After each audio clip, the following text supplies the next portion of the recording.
নমস্কাৰ বন্ধুসকল, YouTube video' আছামৰ এটা নতুন ভিডিঅ'লৈ আপোনাক স্বাগতম জনাইছোঁ। আজি আমি আলোচনা কৰিম ব্লেক ফাংগাছ কি, ব্লেক ফাংগাছ কেনেকৈ হয়।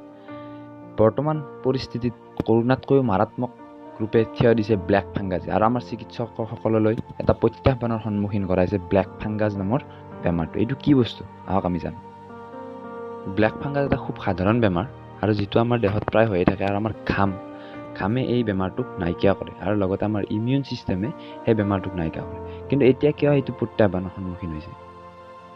চাওক, যেতিয়া কোনো এটা মানুহৰ ভিতৰত কৰোনা ভাইৰাছ সোমায় তেতিয়া কি হয়, আমাৰ ইমিউন ছিষ্টেমে ৰেছপন্স কৰিব আৰম্ভ কৰে আৰু ইমিউন ছিষ্টেমে সেই কৰোনা ভাইৰাছক মাৰিবলৈ অপ্ৰাণ চেষ্টা চলায়। কিন্তু ক'ভিড-19 ইমানেই ষ্ট্ৰং যে সিহঁতৰ চেইনটো ইমানেই ষ্ট্ৰং যে আমাৰ ইমিউন ছিষ্টেমে সেই কৰোনা ভাইৰাছটোক মাৰিবলৈ সক্ষম নহয়।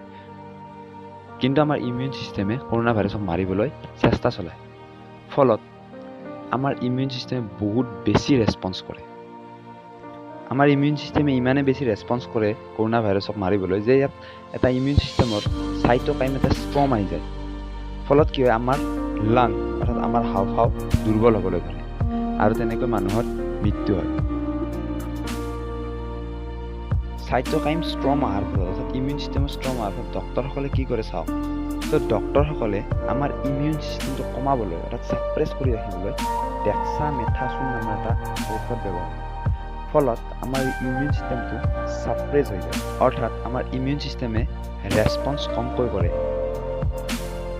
আৰু ইমিউন ছিষ্টেমে ৰেছপন্স কমকৈ কৰাৰ ফলত ৰেমডেছিভিৰ যি কৰোনাৰ যিটো ঔষধ, সেই ঔষধে আমাৰ কৰোনা ভাইৰাছটোক মাৰাত সহায় কৰে।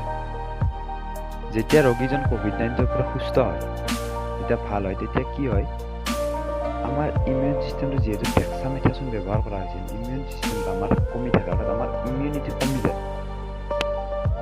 যিহেতু ক'ভিড ৰোগীক অক্সিজেন দিয়া হয়, ফলত অক্সিজেনৰ পৰা যিটো পানী নাকত সোমাই যায়, নামি যেতিয়া নাকত সোমাই যায়, তেতিয়া তাত ব্লেক ফাংগাছ। যিহেতু ডক্টৰে আগতে ডেক্সামেথাছোন ব্যৱহাৰ কৰিছিল, ফলত আমাৰ ইমিউন ছিষ্টেমটো যিহেতু কমি যায়, তেতিয়া সেই ব্লেক ফাংগাছটো আমাৰ ইমিউন ছিষ্টেমে মাৰিবলৈ সক্ষম নহয় আৰু তেনেকৈ ক'ভিড ভাল হোৱাৰ পিছতো ব্লেক ফাংগাছে ৰোগীৰ প্ৰাণ লয়।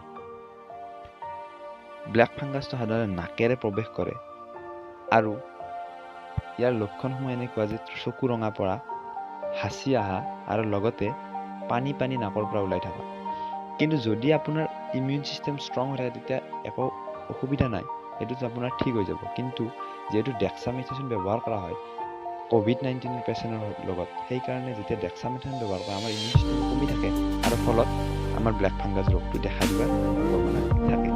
আৰু লগতে যাৰ ব্লাড চুগাৰ আছে, ব্লাড চুগাৰৰ পেচেণ্টবিলাকৰ সাধাৰণতে ইমিউন ছিষ্টেম কম থাকে অলপ, ত' সেইবিলাকৰ ক্ষেত্ৰতো অলপ জটিল হৈ পৰে আৰু লগতে এইডছ ৰোগীৰ ক্ষেত্ৰত ব্লেক ফাংগাছে জটিল ৰূপ ধাৰণ কৰে।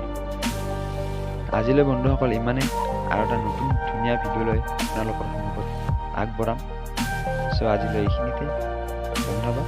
ছাবস্ক্ৰাইব কৰিব চেনেলটো আৰু বেল আইকনটো দিব।